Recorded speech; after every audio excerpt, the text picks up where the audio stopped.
morning on the Nile, and the feluccas are already sailing as they have been sailing for thousands of years. As the historian Herodotus put it 2,500 years ago, Egypt is the gift of the Nile. This vast river is one of the longest in the world. It vies for that title with the Amazon, each about 4,000 miles long. I'm in Cairo, and Cairo is just at the mouth of the Nile Delta, where this river divides into distributaries, one going the west towards the Mediterranean, one going more easterly towards the Mediterranean, the Rosetta River going towards Alexandria along the Mediterranean, and the eastward river, the Damietta, going towards Port Said on the Mediterranean. And that forms a vast V-shaped delta, one of the largest deltas in the world, where farmers have been farming using the waters of the Nile for more than 5,000 years. That coastal stretch along the Mediterranean between the Rosetta River and the Damietta River is about 240 kilometers. So it's a vast farming area, and today about 40% or so of Egypt's population, which is now 110 million people, so more than 40 million people live in the Nile Delta regions. Now, if we go upstream, we get to the two great tributaries that feed the Nile. So going upstream from Cairo, we reach Upper Egypt. We reach the great ancient city of Thebes or Luxor, where the Middle Kingdom and New Kingdom had their capitals through most of the period. If we continue upstream from Thebes or Luxor, we get to Aswan, the site of the Aswan High Dam, one of the major hydro projects of the whole world.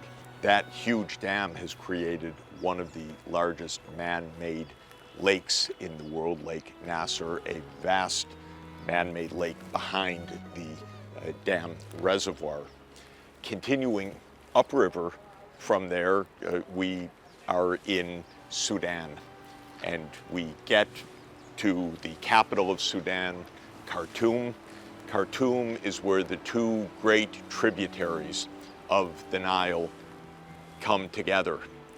One tributary is the Blue Nile, originating in the highlands of Ethiopia, and the other is the White Nile, which continues going upriver or in the southward direction to Lake Victoria in Uganda and Tanzania and Kenya. So a shared lake of those three countries. Now this vast river, bringing together the waters of the Blue Nile and the White Nile, have created this ancient and lasting civilization of Egypt. We should understand the hydrology.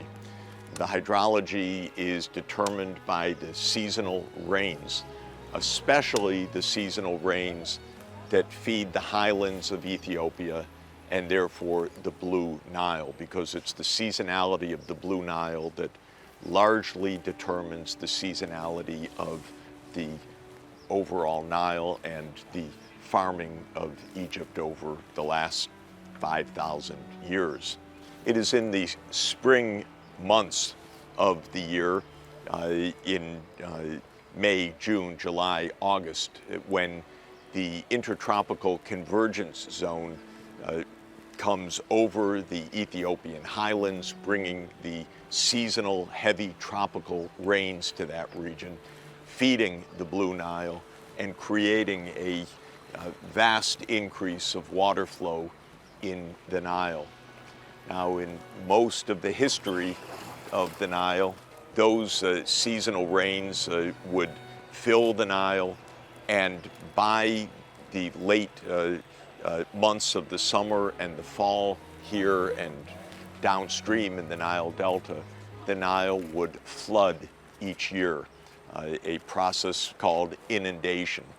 With these vast waters filled from the heavy rains of the highlands of Ethiopia, there would be an inundation bringing not only vast amounts of water, but vast amounts of silt. The silt, the sediments carried by the river, sediments with nutrients, sediments replenishing the soils, making for the rich agricultural potential of farming along the Nile basin, and especially in the Nile Delta. And so those rains would reach flood conditions in September, October of the year. The waters would rise, and it would be at that point, as the waters begin to recede, that the farmers would plant. And they would plant especially the staple crops, wheat and barley, also flax, also papyrus, which of course gives us the first material for paper.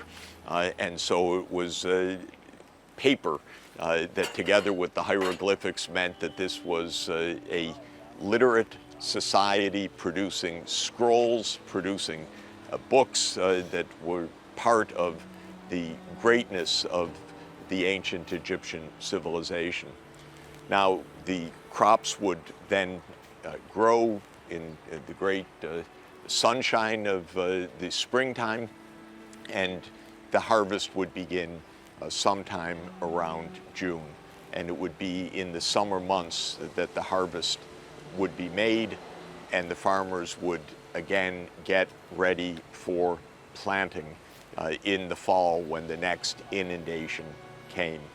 So this was a society of an annual cycle, a cycle of inundation, of planting, of harvesting, of preparing for the next planting year. And that sense of cycle was not only the material reality, but also the spiritual reality of the country, the sense of order, the sense of the gods providing for an orderly universe in which the floods would come and provide for the sustenance of the people.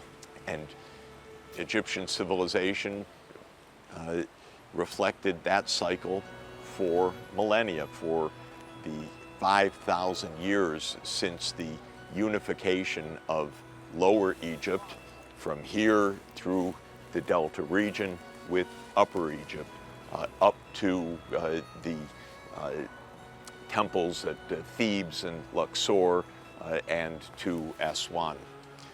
Now, a lot has changed and called into challenge this seemingly endless and permanent cycle. The cycle of the year has changed. The demographics of this region have changed. And now we face the fundamental challenges of the sustainability of a Nile system and a civilization along the Nile for the last 5,000 years.